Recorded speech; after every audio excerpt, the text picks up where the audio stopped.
This is the Rise Up See Red podcast, all about the Arizona Cardinals and the NFL, featuring insider and outsider perspectives. Enjoy the best hour of Cardinals talk on the web. Now here are your hosts, Jess Root and Seth Cox.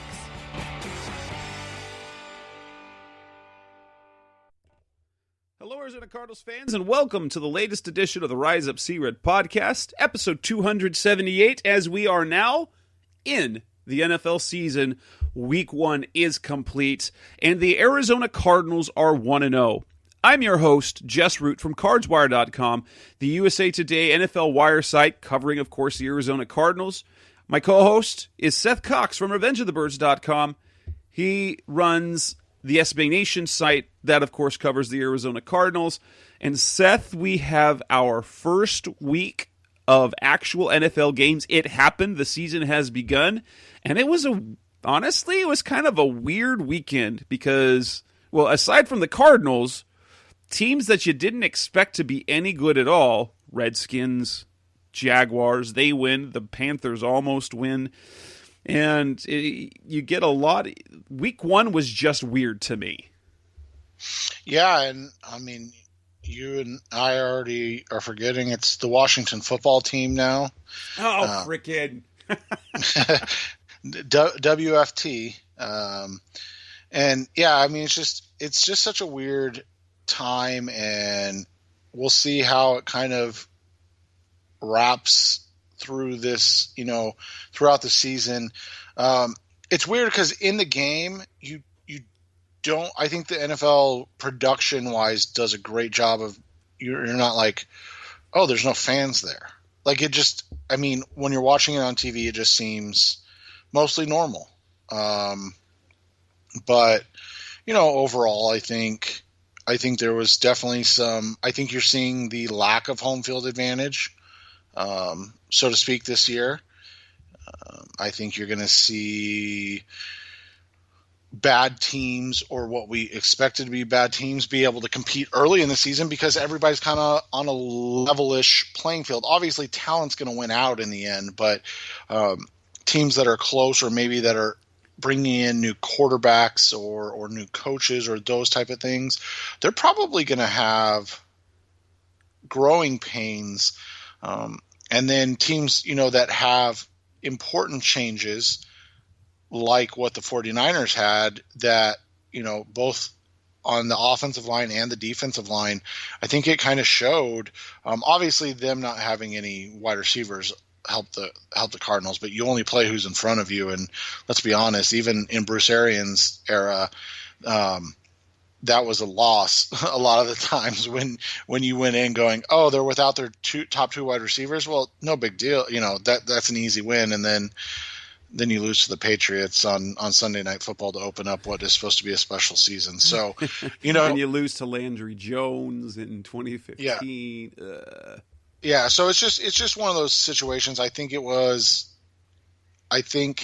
obviously the NFL as a whole, it did enough, but it also was one of those situations where there were points where you're like, this is weird, this is different. But like I said, from a TV viewership point of view, I thought it was as good as it could have been. Yeah, and I've noticed that across the board, across the major sports, baseball, basketball, and now the NFL, and now football, is the fact that the viewing experience doesn't seem to be affected because while you notice that there's no fans in the stadium, your mind isn't picking it up because of the crowd noise that they have on the tracks. And now it's not authentic or anything like that, but it gives your brain just enough of a distraction to make you to keep it from being out of the. That's going to keep it from being weird, and I'm gonna be interested in seeing, because I'll be at the stadium this weekend. The media will be able to go to the stadium.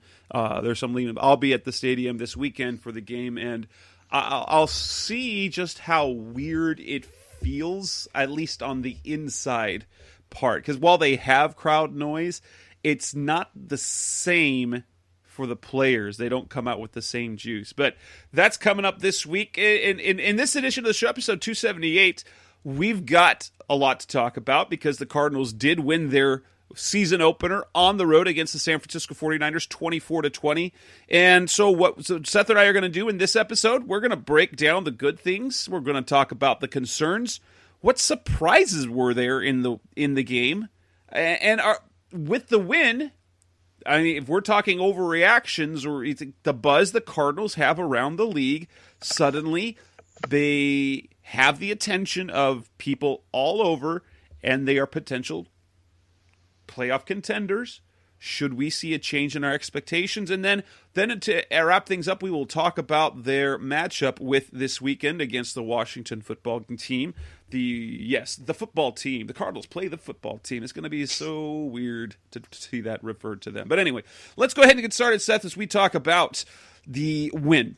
The Cardinals get the 24-20 win.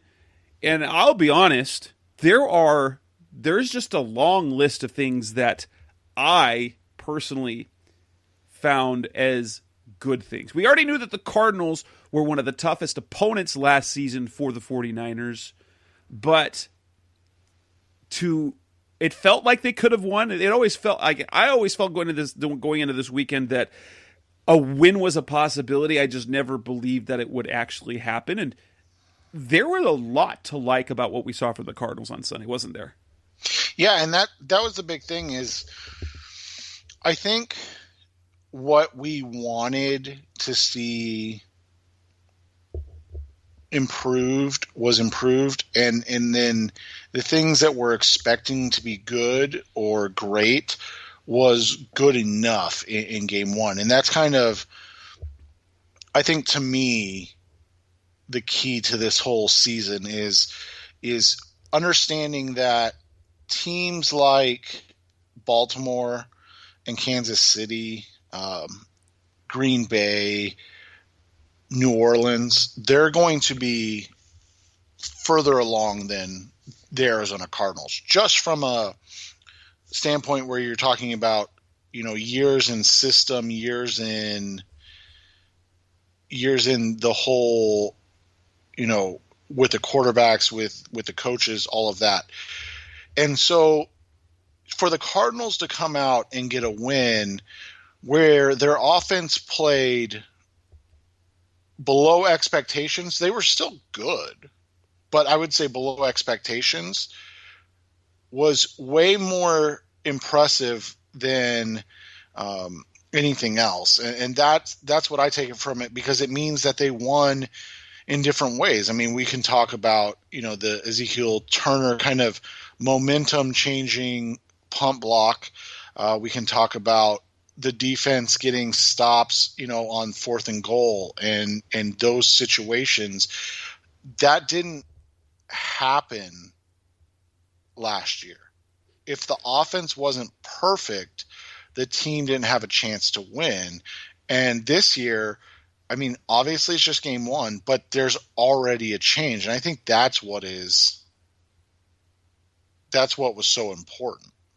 For me, like I look number one, just what ailed the Cardinals last year. There are three metrics that I kind of look at from last year that they were atrocious at. Well, one, they were bad on third down on offense for much of the year. They were horrifically bad on defense on third down, and then they had really big problems in the red zone at the start of about the first half of the season offensively. And you look at the just week one, they were 50% on third down offensively. They were 100% in the red zone. And then, holy cow, even though like San Francisco's offense put up yards, it wasn't a dominating performance by the Cardinals defense, but they held them to 2 of 11 on third down, which means they got off the field and 0 for 2 on fourth down. And if there's anything that you can hang your hat on, it's kind of those metrics. And coaches look at those, especially Vance Joseph. You can win first and second down, and that's part of the problem before last year weren't even in that. But they would give up third down after third down after third down. They never got off the field. And so to see them do that to the 49ers, and I will say, obviously, the 49ers were hampered quite a bit, especially in the second half, when they didn't have they seem, when they're relying on a trio of receivers named Kendrick Bourne and Trent Taylor and Dante Pettis, they've not done anything. They're nice 3s and 4s to have, but when they don't have any legitimate receivers, and then George Kittle is banged up for the second half of the game, and so nonetheless, that's the type of defensive performance that you'd expect the Cardinals to have, or any decent team to have, against a team that is missing weapons, and they were able to do it. Yeah, and that's something, again, we've talked about. They've struggled to beat teams when they are wounded. I'm not going to say that they should beat the 49ers. 49ers are still a phenomenal team, but they've struggled to beat teams when they have the opportunity to, and we saw that last year in a couple instances. And one of the things that you hit on that's so important is the defense last year in 3 games gave up game-winning drives, meaning that the offense gave the ball back to the defense with a lead and said, you guys have to finish this, and they failed. Every and that's single time. Yeah, and that's what I kind of talked about after the game is there's a lot of stuff that needs to be cleaned up still. A lot. And that's, again, it's game 1. It's the first game for them at all against another team. Really the first live action all season. And so all of that is fine. But the fact that what you and I would assume most fans looked at as the biggest issue coming in was, could they finish? And they finished in game 1. Think about that. That was the scenario. That was the worst case scenario, wasn't it? The offense goes down, scores, gives the ball back with 5 minutes to go. That's too much time. That's all you're thinking. And then they convert on that 3rd down, and you go, here we go again. It just felt like deja vu. Right. And so for Patrick to recover and make a play on the ball, that was a play he quit on last year. It just flat out is. We saw that same play to Dante Pettis, and he literally quit on it. To see, Byron Murphy, who had not played well for, 2 or 3 quarters in the game, come back and make 2 plays in a row to basically, to end the game was incredible. And so those are the things, those are the little things that take you from a 5-win team.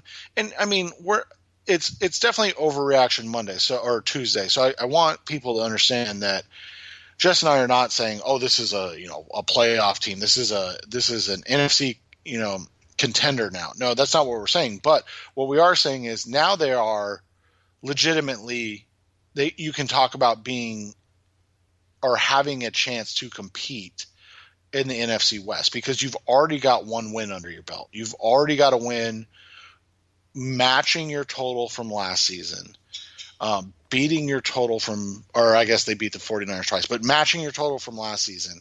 You're in undoubtedly the best division in the NFL, and you're 1-0 in the division.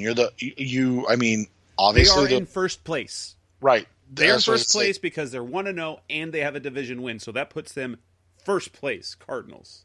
And so that's, all of that matters, especially when you're a young team that has not won, when you're being led by a coach that, for all intents and purposes, has not won in his career. So to see that all kind of happen, I think it was the right first step, because the things that we would be lamenting, and we'll talk about them, but the things we would be lamenting in a loss would be much more difficult to deal with, I think, at this point. A couple other things that to me stood out that I was thrilled about, and I talked about this last year over the course of the season, is it felt, especially at the beginning of Kyler Murray's career, that whether it was him or Cliff, it felt like he was purposely handcuffing himself or being handcuffed in the running game. Like they were actively trying to not run. I wanted to see him use his legs more often, and it was what he did against the 49ers was so stunningly good in the running game because it's what makes him so dangerous. Now, he wasn't dynamic in the passing, and I will say this, that the 49ers secondary is highly underrated.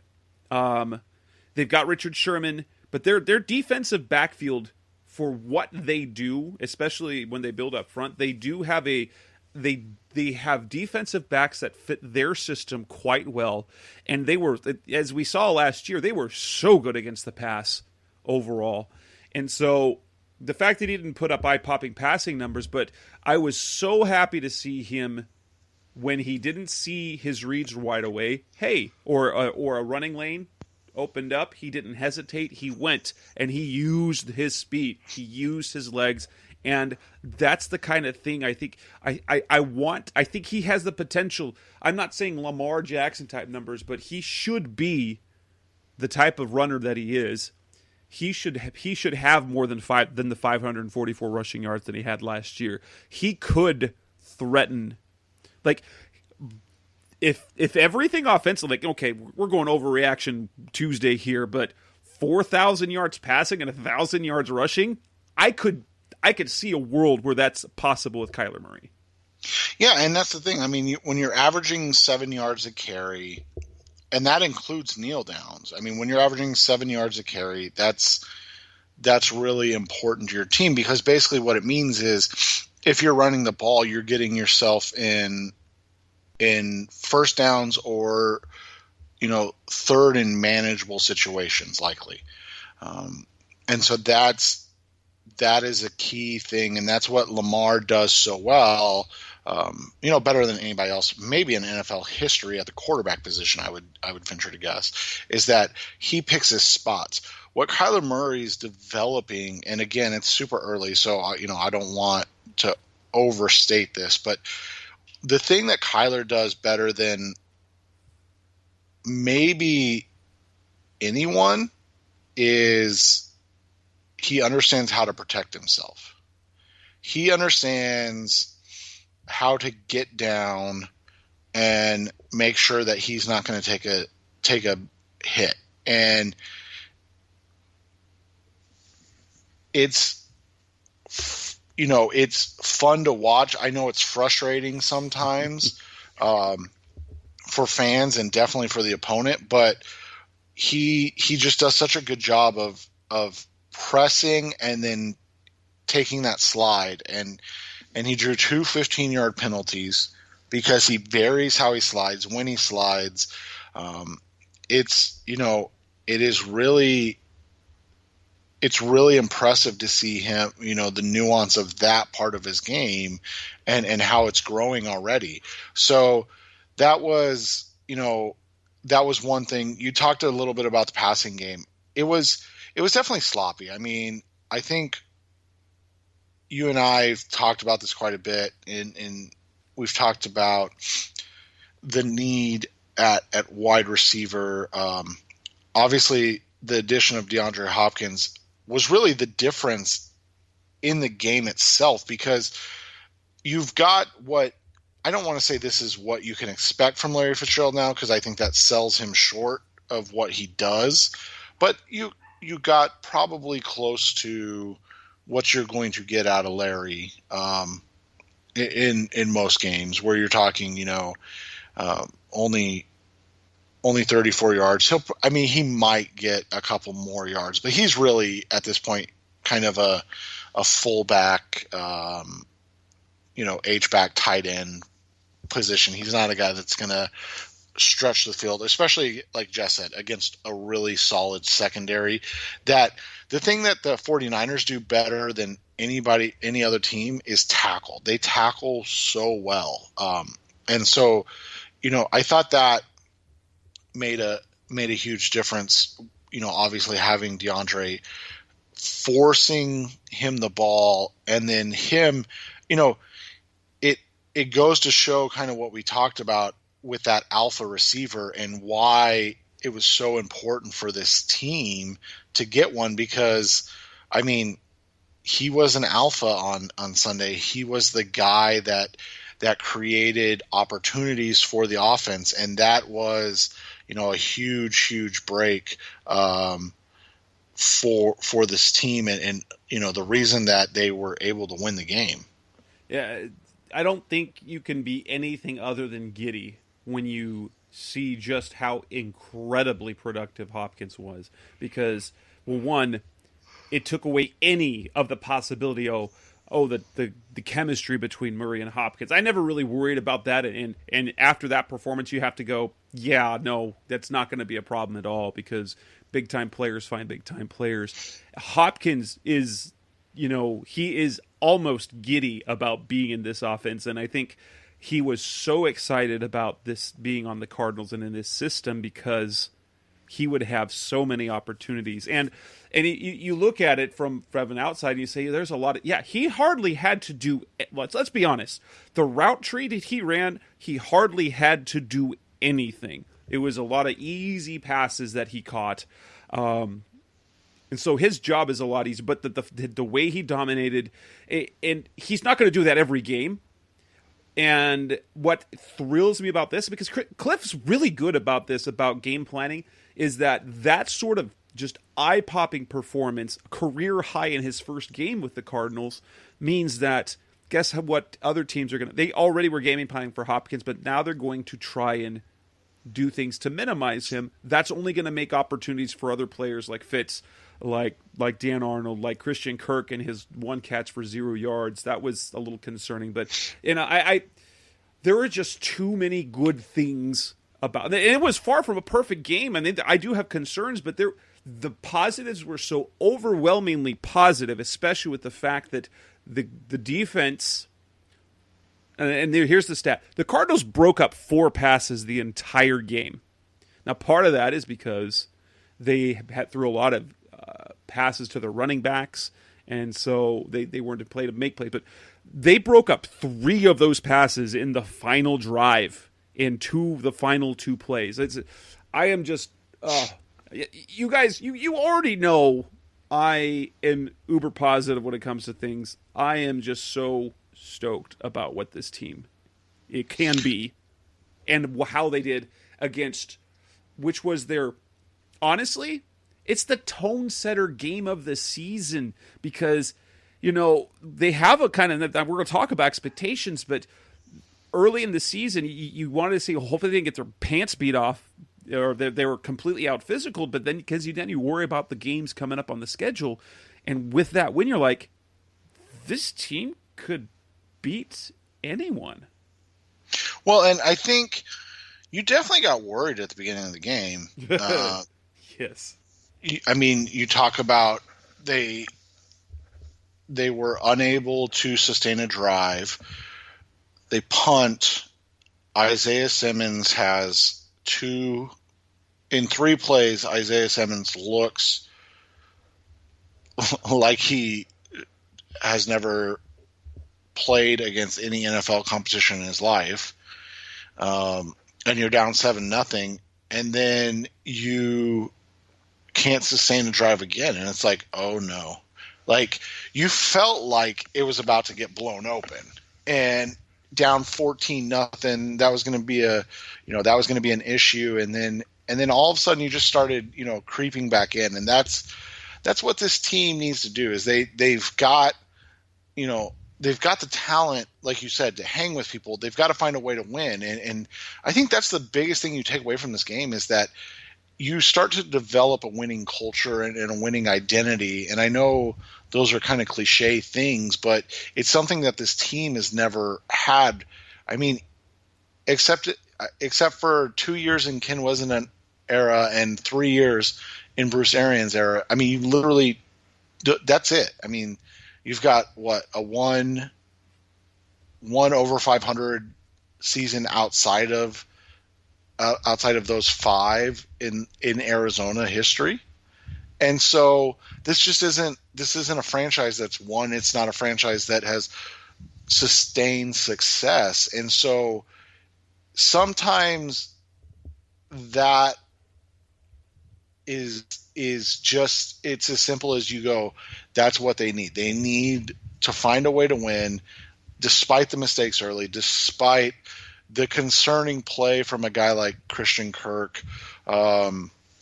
Maybe, not running the ball as well as we had hoped, but again, facing a really, really good front seven of the 49ers. But I think you also have to look at the positives of after the Mostert touchdown until the Tevin Coleman touchdown, man, those linebackers are a lot more athletic this year. Yes. Devondre Campbell makes a huge difference. I guess you and I can talk about this now. In training camp, we had discussed the fact that Devondre Campbell and Jordan Hicks were never going to come off the field. They love those two guys. They love a hopefully healthy Jalen Thompson and Budda Baker. Those are four guys that will never leave the field. Meanwhile, you've got, and not because of anything other than, again, first game stuff, but you've got Chandler Jones, only played 55 of 62, defensive snaps. You've got Byron Murphy not playing all 62 snaps. Drake Kirkpatrick played 30% of the snaps. Yeah, he only played 20, but that was simply a product of the fact that San Francisco never goes with three wide. Right. And so all of that, this team wants to keep five guys on the field. Six if you throw in Jones, because he's going to be on most of the time in pass rush situations. But they've always given him a blow during games. But for the most part, they would like to keep five guys on the field at all time, and that's Budda and Jalen, Hicks and Campbell, and then ideally they would love to keep Simmons on the field. But right now, it's just not. And let's be honest, that was the worst case scenario matchup for Isaiah Simmons in his first game. Right. You've got the looming aspect of playing against the best tight end in the NFL. You've got the best offensive mind when it comes to utilizing running backs and fullbacks out of the backfield. There's zero question that Kyle Shanahan is better at getting his running backs and fullbacks involved in the passing game than anybody else in the NFL. And he shows it every game. Mostert, Tevin Coleman, Kyle Juszczyk all had more receiving yards than any Arizona Cardinal not named DeAndre Hopkins, I believe. Correct. And so you're just talking about a terrible, terrible matchup for a rookie that's, let's be honest, you and I were slightly worried that they were just going to have him kind of rotate in with Devondre Campbell and Jordan Hicks. And maybe that's what they end up doing because he can't handle the load. But from what we saw, the idea was that he was just not going to come off the field. He was going to play off ball. He was going to play edge. He was going to play, he was going to flex out to cover tight ends or fullbacks or running backs in the slot if need be. That's what they think they have in Isaiah Simmons, and they were going to utilize him that way. It didn't come to fruition in the first game, and that's okay. And that's the thing is, when you win, all of that stuff is okay because you won. And you won against the team that's the favorite to represent the NFC in the Super Bowl. Coming up next on the Rise Up Sea Red podcast, the best hour of Cardinals talk. We're going to move on to the concerns. We already talked a little bit about it, but let's talk about more specifics. Concerns we have from the win. That's coming up next on Rise Up Sea Red. We're back on the Rise Up Sea Red podcast, the best hour of Cardinals talk on the web. We're going to talk about the concerns we had in the win, and there were definitely things to be concerned about. I think number one, you have to look at Zane Gonzalez, a guy who was so good last year. And now, it turns out the kickers are terrible all over the place.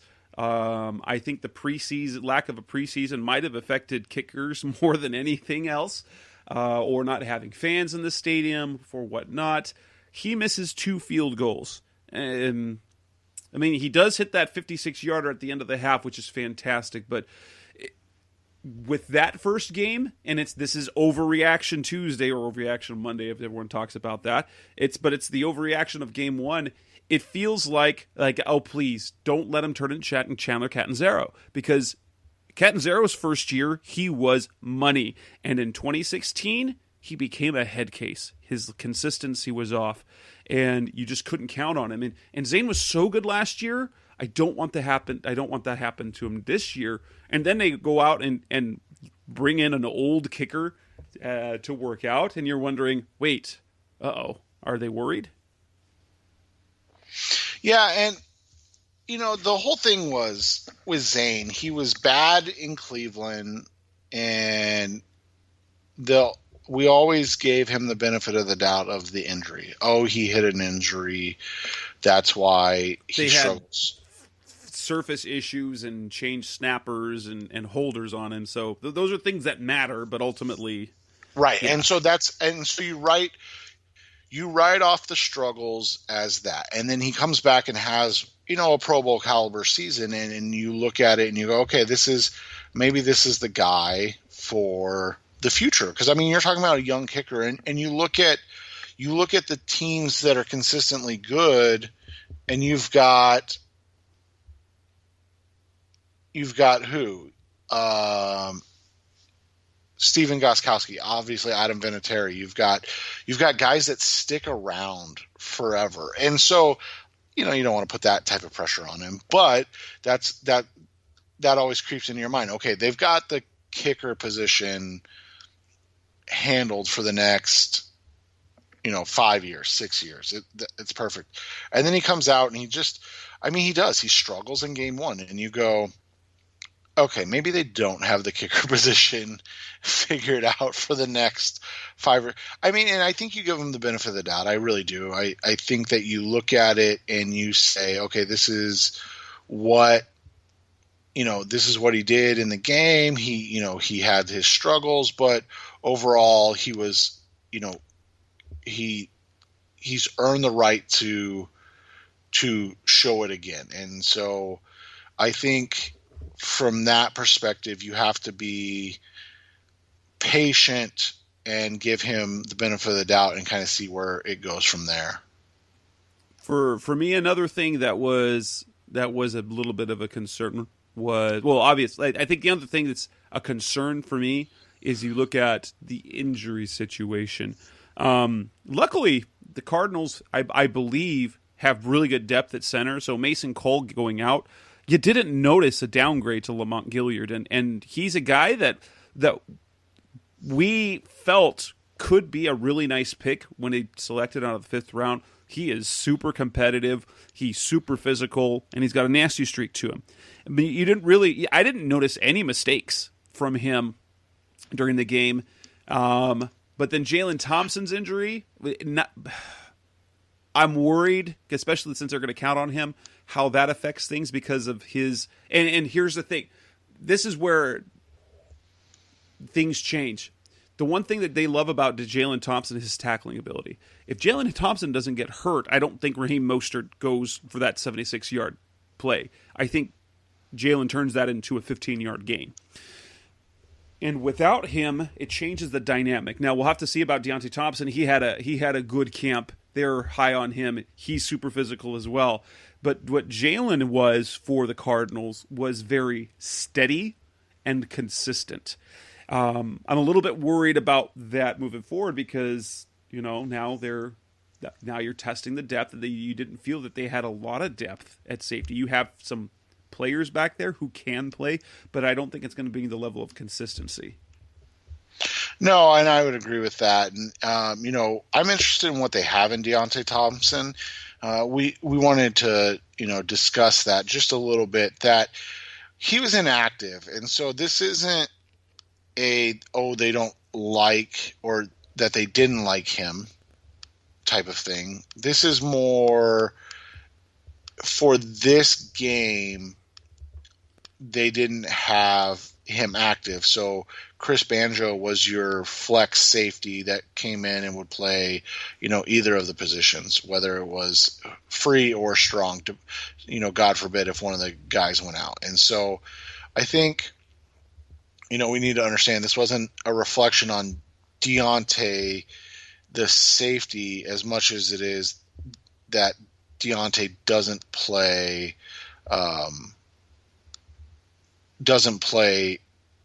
special teams, and Chris Banjo's one of the key special teamers. When you look at the concerns, I think from the offensive line standpoint, I was relatively surprised how much better their pass blocking was than their run blocking. I think run blocking does have quite a bit of, or it requires quite a bit of consistency. So you have to, it's something that you have to do quite a bit, and you have to know the guy next to you really, really well.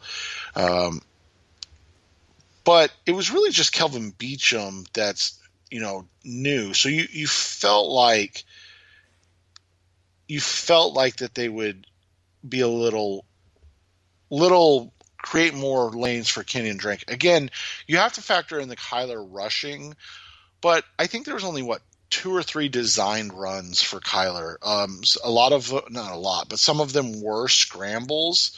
And so that's, I think, something that you have to kind of look at and go, okay, I don't want to call it a concern, but and again, the 49ers defense is phenomenal. And that was something that, Kyle Posey of Niners Nation had said to me in our group text message.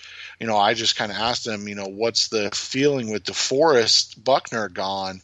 And he said their run defense will be fine. They're going to suffer on the pass rush. And I think we saw that in game 1. And so maybe being confident or overly confident in what you saw from the pass protection in game 1 might be overzealous, but then maybe being too concerned about the run defense or run blocking in game 1 might be too overzealous. But when you look at it, those are things that you want to see continue in terms of pass block, but you want to see cleaned up in terms of run blocking.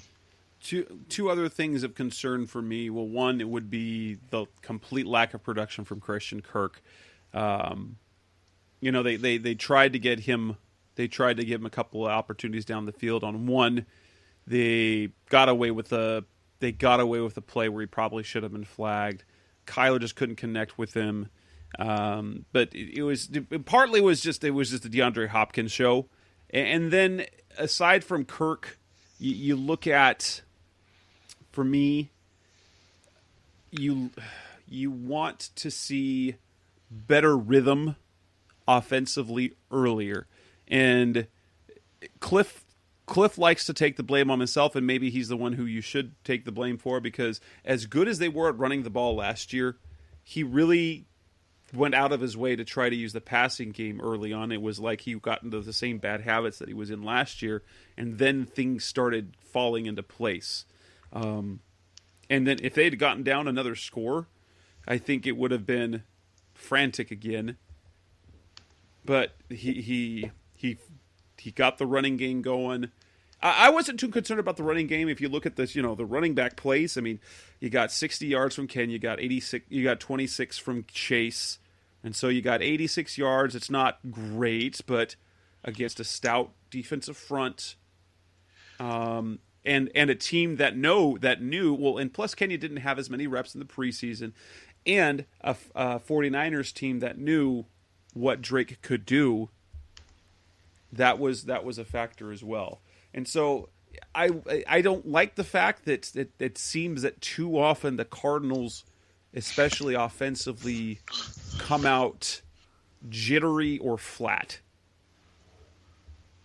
Yeah, and that's the thing, is you look at it and you would expect in the second year that they would be a little more, and like I said, that was my concern, was more that there wasn't enough newness for it to look that there was some sloppiness to it. I think you would agree with that. Like yes. there was general sloppiness that will get cleaned up with reps, but it was a bit surprising to see.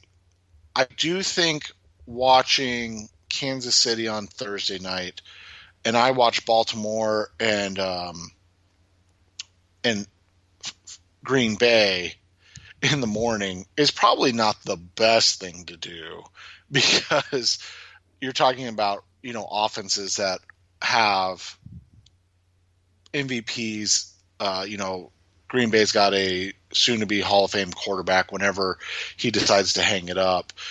And so maybe for me, my expectations were slightly too high due to the fact that I assumed that they would kind of pick up where they left off at the height last year, as opposed to being realistic and saying, hey, it's game one against a top 5 defense in the NFL. And that's a top 5 defense. They weren't missing anybody that mattered on defense.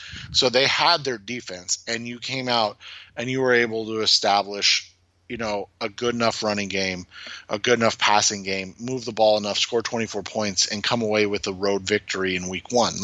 So sometimes you need to step back and go, expectations for terms of crispness and flow of the offense may not have been there, but it was better than the result both of us predicted. So at the same time, what do we know?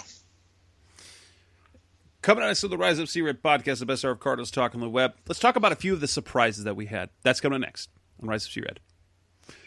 We're back on the Rise of Sea Red podcast, the best hour of Cardinals talk on the web. Time to talk about some of the things that were a little bit surprising, because there were some surprises. Now, I'm going to start off and say, I'm sure it was surprising for fans to see the Cardinals employ in their base defense 5 linebackers, so you have Devondre Campbell, Jordan Hicks, and Isaiah Simmons on the field. That was not something that I was surprised about. It was something I couldn't report on. It's something I'd seen happen. But so while that formation wasn't surprising, you know what actually surprised me is the effectiveness of Hassan Reddick.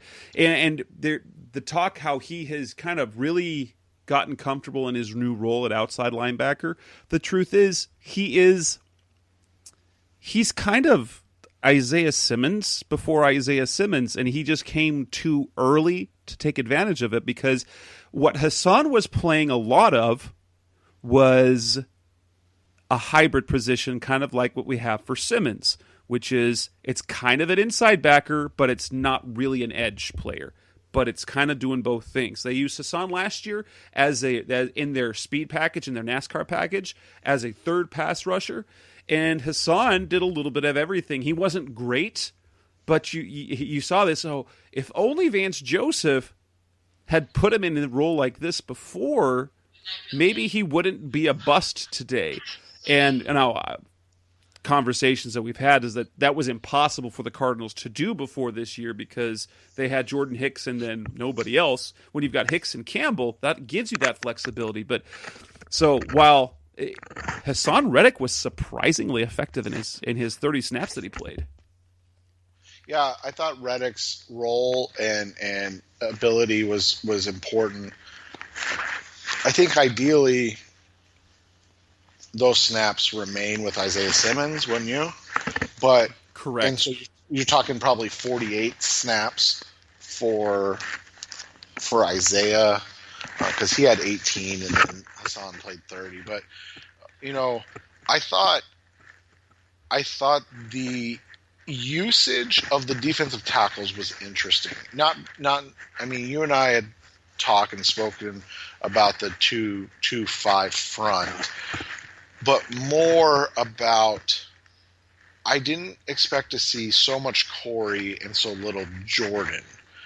Now, and this is nothing that we have insight on. I don't want anybody to think I'm making a declaration or talking out of school. What I'm saying is, I do wonder if the fact that Corey is a 34-year-old veteran with 2 torn Achilles in his history, he knows the effort and off-season workout that is needed to be ready, where Jordan has been described as a bit immature in his career.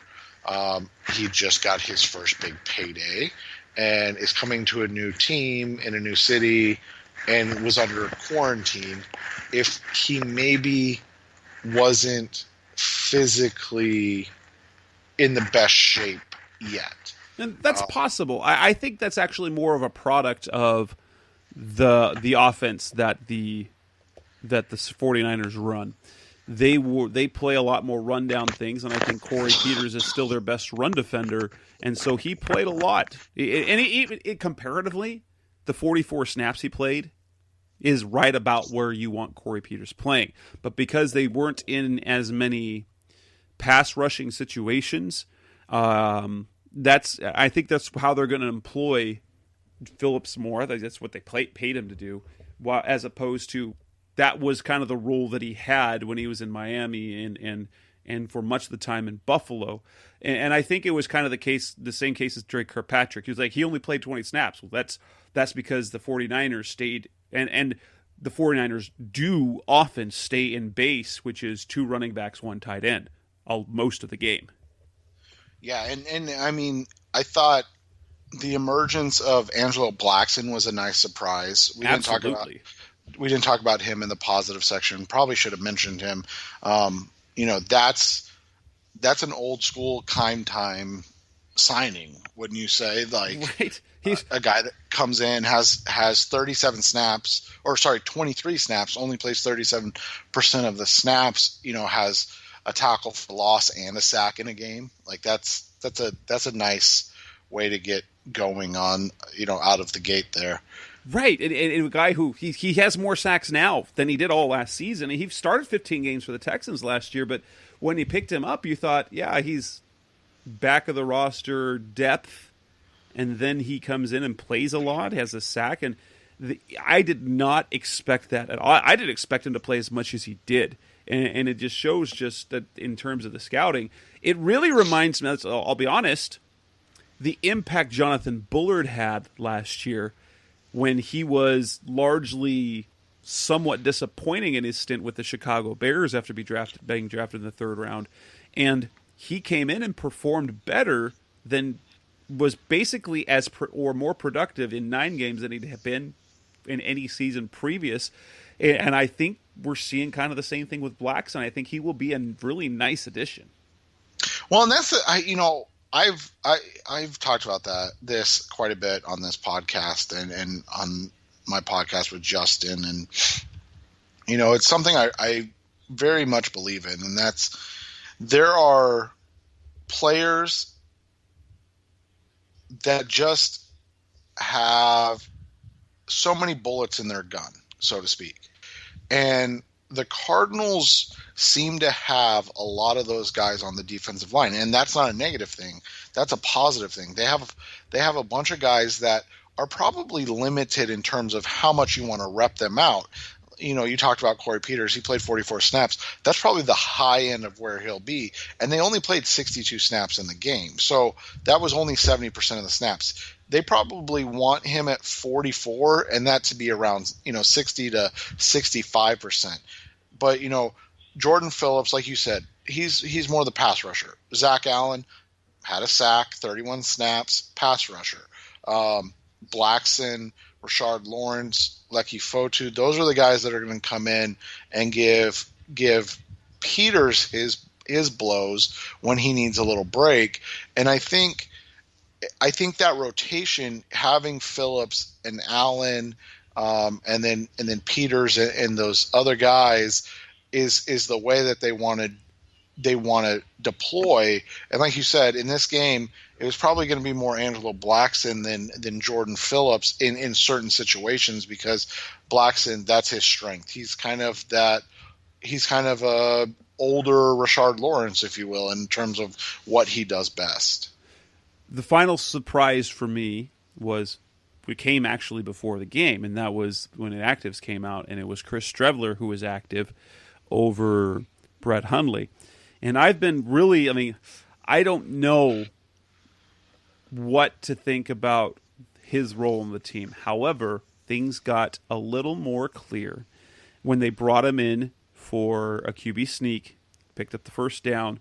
And I said it on Twitter. I'm like, why in the world do you need a guy like Streveler when you have Kyler Murray on your team? You don't need to bring Streveler in the game because that means you're not utilizing Kyler. Kyler is one of the best players on the team, period. But I think he's an interesting addition. Hundley still shows up as number 2 on the depth chart, but I think what we're seeing is since Streveler has a little bit of special teams upside. He played one snap. I don't know what I have to go back and look and see what that was. He's going to be your game day active quarterback. It's kind of like the Chris Banjo thing. And the same thing with DJ Foster over Eno Benjamin is that the guy that can play special teams and come in and have a specific role at his natural position is the guy that they're going to go with on game days. And it's kind of interesting to see. And although, once again, we see Cliff saying he's not a slash guy, Chris Streveler is not Taysom Hill, and I think we need to make that clear. Chris Streveler is not Taysom Hill, though I do think he will probably be the QB sneak guy, because if there's one thing Kyler doesn't like, it's contact. He does not want to get hit, and so a true QB sneak is not going to be his cup of tea. I think Streveler, who's 6'4", 215, he's going to be that guy who's much more physical because he's a physical runner. He will be the guy that bring in for that, and maybe for a trick play or two with his arm. But I think if he continues to do what he's done in camp, he's their backup quarterback moving forward. Yeah, and you and I were talking off the air, and I think your point is salient and accurate. And again, this is just Jess and I talking, so we're not reporting anything. I don't want anybody to take this as more than just he and I expressing our opinions, and that is that in the unfortunate event that maybe Kyler Murray misses a game, so going into a week he is ruled out, I think Brett Hundley would be the starter, and you were the one that said that, and I completely agree. I think from that standpoint, it's similar to the Deontay Thompson, Chris Banjo thing. Deontay Thompson would play if you need a safety over Chris Banjo, but on game days, you're not planning on 2 safeties getting hurt. So you keep your more versatile or I guess versatile is the best way to, guys available. In this case, that's Chris Streveler. He's a guy that can come in. He's faster than Brett. He's bigger than Kyler. He's obviously going to be a physical kind of runner up the middle on those situations.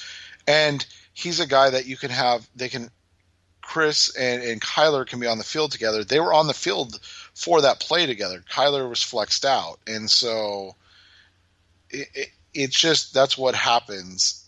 You have a guy in Brett that is a pure quarterback, and I know Cliff is saying Streveler's a quarterback. That's what he is, but let's be honest, they're not utilizing him in that way at this point. So, God forbid it comes to fruition. I think you and I believe that Brett would be the starter. And Chris would maintain his role as kind of the backup guy, the guy that can come in for a play or two for specific packaging and stuff of that nature. Coming next on the Rise of C-Red podcast, the best hour of Cardinals talk on the web, we're going to spend a little bit of time talking about whether or not we need to change our expectations for the team. That's coming next on Rise of C-Red. We're back on the Rise of C-Red podcast, the best hour of Cardinals talk on the web. Cardinals expectations. Now they're 1-0. What now should we think? And we kind of did this for the Cardinals about mid-season. They started out 0-3-1, but then they rattled off 3 wins in a row.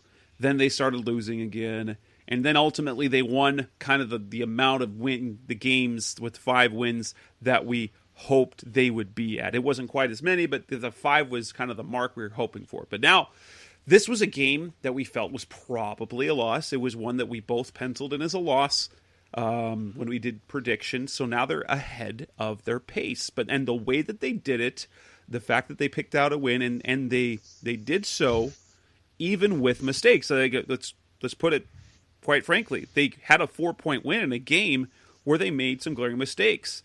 They had 2 missed field goals, and they had a blown coverage that led to another touchdown late in the game. And then you had the really bad look for Isaiah Simmons, and it viably should have been a much less close game. So moving ahead now, the Cardinals have, let's face it, the next 4 games on the schedule look quite winnable. You've got, now granted, the Washington football, we're going to talk about that in the next segment, but the Washington's team is very physical up front, but they were playing an Eagles team that was decimated on the offensive line by injury.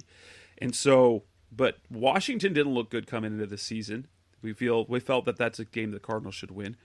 The Panthers look like a team that's not that was they look similar to last year's Cardinals, that they've got some talent, but they've got some issues that need to be ironed out first. And the Lions, you never, like with Matthew Stafford back, you never look at as a good team. So we could, and then you got the Jets, and the Jets are the Jets.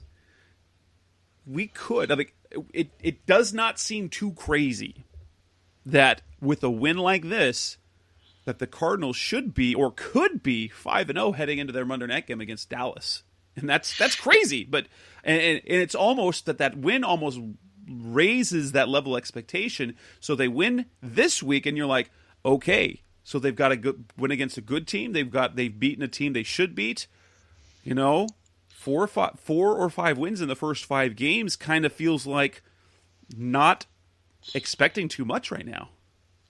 Yeah, and that's kind of what you're hoping for, is that you just continue to see growth, and that this team can play from a position of strength. And it's not something that we've seen and or experienced as Arizona Cardinals fans in the last 3 years. And we have covered it on our sites, but they come into this matchup with the Washington football team as a favorite, and not just a heavy favorite. The same, they're given they're giving away 6.5 points which is the line for ultimately ended up being against the 49ers, but in the 49ers' favor. And so that's the thing. The next 5 games are going to define and kind of give us an idea of, is this team really a contender, or are they a team that caught the 49ers in a bad situation on without a lot of their, quote unquote top talent? Was that a fluke win? Are they, and I'm not saying they are, but are they similar to Jacksonville in that they pulled off an upset nobody expected? And so it starts this week. I mean, we'll get into the nitty gritty, but it's when you're talking about a team that has not won consistently in Washington, and they have a new head coach, and they have, they've got a lot of talent on that defense. You're looking at it as a game that the Arizona Cardinals are favored in, and they should win. You're looking at, the follow-up game as a game that the Arizona Cardinals should win. And the reality is, we haven't had those expectations for a couple of seasons now. And a lot of it just came down to this team lacked talent. Now that's not an excuse. It's not something that, that you can put out there as, they just don't have enough talent to compete. Well, no, they showed that they have talent and then some to compete. Now it's just time to compete. And so that's what the question can be, becomes is, will this team compete? Absolutely. You're completely on point with that. I look back, that this sort of win is promising, but they've got to build on it and they've got to look good doing it too, because I've been covering the team long enough that I remember 2012 and they win 4 in a row and they talk about being special, and then all hell breaks loose and they lose 11 out of their last 12 games. Right. And there were other circumstances. Kevin Cobb got hurt. John Skelton was terrible. They didn't have Levi Brown that year. It was just a mess. It was a mess. And so, but this year, I mean, I think now we should raise expectations. Okay, they win on the road in the division. Now you're saying, okay, now I believe in you. Now do it again and beat a physical Washington team. And then you're like, okay, do it again. But I think now we sort of enter this next phase after this 2-game homestand and the overall schedule. We expect them to be. We don't think, well, maybe we'll win. Like, it's like, yeah, these are games they should win, and hopefully they can keep up with those expectations. As that's every Arizona. Like, here's the thing about Arizona sports is that every team that has expectations placed on them falters. That's what we've seen consistently over time as Arizona sports fans, is like anytime an ounce of expectation is placed on the team, they struggle. And that's what we want to turn around starting this week. Yeah, and that's kind of the key to this season, isn't it? We talked about it when we gave our previews and when we gave our predictions that we weren't expecting playoffs. We were expecting to be competing in week 15 and potentially 16 and 17 for a playoff berth. But we weren't expecting the playoffs. I mean, I think everybody would agree with that. If you start off, let's just say 5-0. Let's just shoot the moon and say they're 5-0 going into Monday Night Football in Dallas. If you start off 5-0, your expectations have completely morphed into something way more than let's fight for a playoff. Now all of a sudden you're saying, let's win a division. Let's be one of the top teams in the NFC, especially in the powerhouse NFC West. And that's how, with each week, that's how expectations will morph and change and shift. And so I think that's what really how you look at it. So, you won a game that you weren't expected to win. That happens. I mean, you look at Jacksonville, you look at the football team they're going to play this week in Washington. Neither of those teams were expected or thought they would win. Now, all of a sudden, they did. You want to separate yourself this week and say, our win wasn't a fluke. My team isn't a fluke. My team is really, really good, and we're going to start to prove it by beating teams we are expected to beat. I think that's now the next step, and I think realistically the expectation, because let's be honest, if San Francisco came out and just worked this team like they seemed like they were in the first quarter, this is a completely different conversation.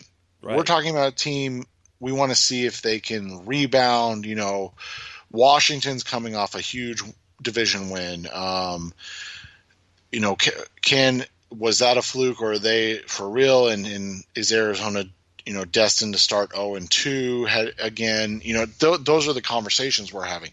Instead, we're saying, show that you belong. Show that you belong in the we're not going to, we're not putting them up there, even with San Francisco at this time, but, we're not putting them up there with San Francisco, New Orleans, Green Bay, the teams that were considered the elite of the NFC last year. We're not saying that that's where the Cardinals are yet, but I think it's fair to say that we want to expect them to start playing that way, and that's now the expectation is that, okay, is this a team that can compete for a playoff berth and division title in this season, or are they, was that a fluke win? Coming up next on the Rise Up Sea Red podcast, the best hour of Cardinals talk on the web. We're going to wrap it up. We're going to talk about the Washington football team and the matchup that they have coming up this weekend. That's coming up next on Rise Up Sea Red. We're back on the Rise Up Sea Red podcast, the best hour of Cardinals talk on the web. Let's talk Washington, a team that managed to win 27-7. They fell behind 17-0 to the Philadelphia Eagles and then rattled off 27 straight points and managed to do it on 241 total yards of offense. They did sack Carson Wentz 8 times, and that's something that's going to be a little concerning, but they do have an incredibly talented front four. I was talking to my son, Diego, he's a big football fan too, and we're kind of comparing. It's like, I would say that the front seven of the 49ers is superior to the front seven of Washington, but there might not be a better front four than Washington's because of granted, they've got Chase Young, and they got Montez Sweat starting at the edge, and then they get Ryan Kerrigan off the bench. Those are 3 really good pass rushers. You've got Daron Payne in the middle. But the linebackers, the linebackers to me aren't nearly, because the 49ers have very, very good linebackers. And so the question for me is, how much was that 8-sack performance a result of just Washington's talent, and how much was the result of Philadelphia being in shambles on the offensive line? No Lane Johnson, no Brandon, whatever his name is, the right guard, the loss for a season. No Andre Dillard. They've got Jason Peters moved back out to left tackle. That looked like just a perfect disaster. Yeah, I think the Washington front four, I think you kind of spelled it out perfectly. They're really talented. So obviously Chase Young and Montez Sweat at defensive end, I mean, that's a nightmare combination. I think, and you mentioned Daron Payne, who's a really nice kind of interior guy. I think similar to Jordan Phillips. He's not quite as big as Jordan, but 6'3", 220. He's not like he's a small man by any means.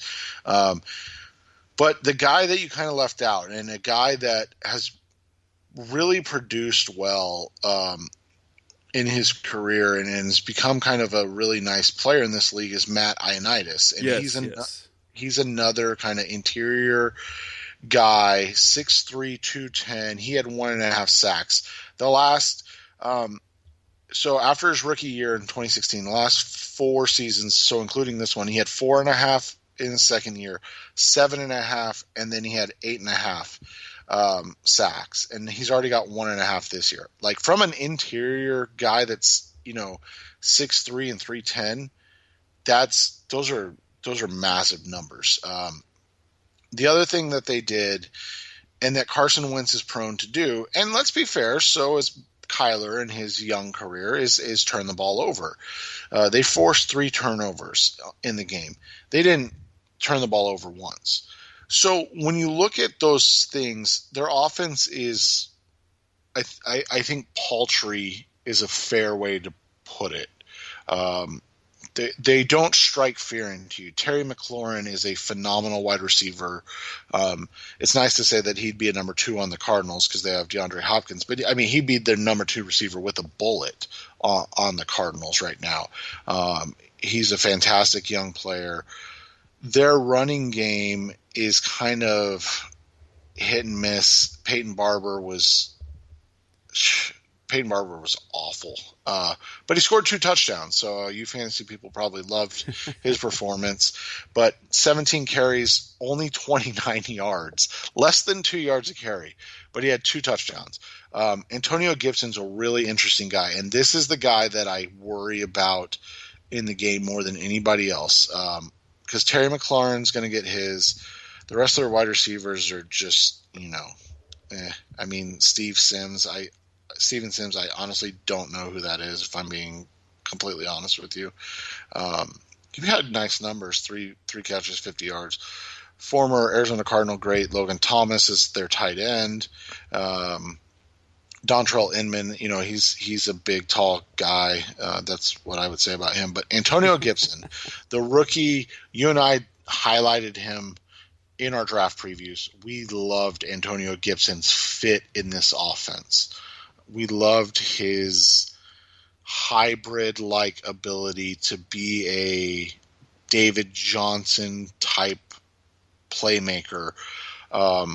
And while they're not, Scott Turner is not Kyle Shanahan, Antonio Gibson is extremely talented as a runner and pass catcher. So he is going to be, to me, the biggest concern for this Sunday. A guy that can run the ball, a guy that can catch the ball in the backfield. Is Isaiah Simmons up to the test this week? Will it be more Hassan Reddick again? That's something to watch. I'm interested to see how they cover McLaren. This isn't San Francisco with Dante Pettis and Kendrick Bourne. McLaren is a legitimate wide receiver one. He's a silky smooth guy. He's the type of guy that in the past has given Patrick Peterson trouble. So I'm interested to see kind of how the Cardinals deploy their cornerbacks this week and what they do. The Cardinals also have to create turnovers. That's something that this team needs to be able to do consistently is force turnovers against their opponent. They didn't do a great job of that in San Francisco. Outside of the Kyler Murray interception, they didn't really turn the ball over themselves, so it was nearly a moot point. But, despite not having a lot of names along their offensive line, the Washington football team, it's so stupid, man. They only gave up 3 sacks. So you look at those things, you kind of put those all into context. I think the strengths of the Cardinals match up well with the strengths of the Washington football team. I think the Cardinals' ability to get rid of the ball quickly on offense can help negate the pass rush at times, like what we saw in San Francisco. I think the Cardinals are going to have a better time. I won't say easier. We'll have a better time running the ball with Kenyon Drake, and then, as Jess has kind of astutely pointed out, Kyler Murray being deployed slightly more this week in the run game, like he was in San Francisco. And then on defense, you're talking about a offense that, Jess pointed out, they're 30th in yards. They are 28th in first downs, 28th in passing yards, 30th in net yards per attempt passing. They are 31st in yards per attempt rushing. They are 26th in average time per drive and 27th in average play per drive and 28th in average yards per drive. This is just not.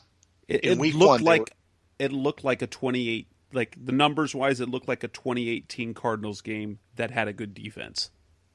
Yeah, and I didn't want to go there, but that was basically my comparison. Is like the offense was very similar to what we saw under Mike McCoy. It was, don't screw it up, Dwayne, let the defense work. And let's be honest, we've seen a lot of Ron Rivera's successful teams, especially against Arizona. That's the other thing that worries me, is they have done a good job Ron Rivera, not the Washington football team, but Ron Rivera teams have consistently played the Arizona Cardinals tough. They've consistently beat the Arizona Cardinals when the expectation was that the Cardinals would win. And that is something that does concern me slightly, is that Ron Rivera, more Bruce Arians, but he did show up Cliff Kingsbury last year in their early season matchup, is that Ron Rivera is a very, very good defensive-minded coach that can game plan for anybody, and that's my concern. That being said, week 1 is a lot different than week 2 in the NFL. Week 1, you're game planning the entire offseason. Week 2, you've done some work, but for the most part, you have 5 to 6 days to implement your entire game plan. So that's the slight difference, I think. For me, it just comes down to, can the Arizona Cardinals not turn the ball over? I know that sounds super simple. I know it does. But the reality is, if they don't turn the ball over, I just don't think the Washington offense is talented enough to hang with the Cardinals offense. Yeah, absolutely. If they protect the football, and if they can be strong enough up front, the secondary isn't anything to write home about. They've got a good one in Kendall Fuller, but he missed game 1. I don't know what his status is going to be for game 2. I don't know how in the world they're going to try and cover DeAndre Hopkins with Jimmy Moreland and Ronald Darby. Especially, and because they're built front to the back, and they've got a good one in Kendall Fuller, but it's going to be, that could be another really ugly game. I mean, not ugly, I mean fantastic for DeAndre and the other receivers, especially if they pay a lot of attention to him. So if they can not do what the Eagles did, it'll give them the opportunity to make plays down the field. Yeah, and that's the thing is, Cliff, one thing that he's done in his, young head coaching career in the NFL is show that he can consistently game plan to the strength or the weakness of defenses. It hasn't always worked out on game day, but you've seen open plays missed against Carolina and the early Seattle game last year, where Kyler seemed to be more at fault than Cliff in terms of the flow of the game. That being said, this team can't fall behind early against Washington, because all that's going to do is just, Washington's going to try to run as few plays as possible and allow the Cardinals to run as few plays as possible. I mean, this is throwback smash mouth football in the way that they want to do things. They're not a team that's going to try to go out and score 50 points. They're a team that's going to try to win. I know they scored 27, but they're a team that's going to try to win, 14-10. That's the ideal thing for Ron Rivera. Like Jess said, this is the 2018 Arizona Cardinals. The question becomes, was the Philadelphia win the Cardinals Green Bay win that year, or was it just a sign of thing to come for what looks like on paper and in game 1 a really talented defense? So yeah, I have the Cardinals. I predicted a 27-13 win. It the score makes it like, I think it'll be a tougher win than that looks, but I think the Cardinals will end up scoring what they're going to score. They're going to be in the mid to late 20s. And if they protect the ball, it's just going to be hard for Washington to. It's going to be hard for Washington to produce enough, especially because Dwayne Haskins just isn't there yet. He's just not there yet. Yeah, and that's how I feel. I mean, I don't want to take anything away from what Washington did last week. Again, their defense is going to be a force in the next 2 years. It's going to, I mean, if they can develop an offensive identity, their defense can be game changing.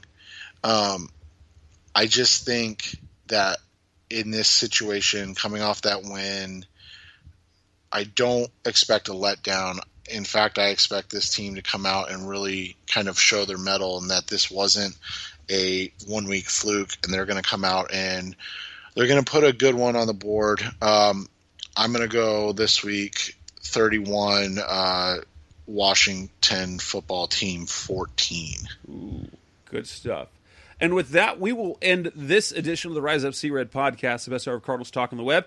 Hopefully, time when we come back next week, it will be with a 2-0 Cardinals team looking ahead to taking on the Detroit Lions and avenging that tie from a year ago. But let's go ahead and wrap this up. That's Seth Cox. I'm Jess Root. This is the Rise of Sea Red podcast. We will be back next week to talk more Cardinals football. Thanks for listening. We'll be talking to you then. Thanks for listening to the latest edition of the Rise Up Sea Red podcast. Listen to previous episodes and subscribe to the show on Apple Podcasts, Stitcher Radio, Audioboom, or many other podcast platforms so shows are delivered directly to your mobile device.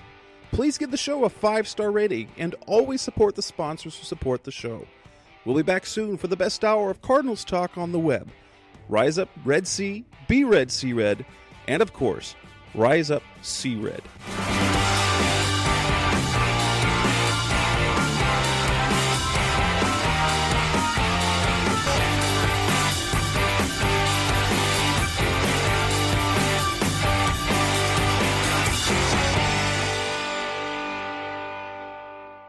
Run!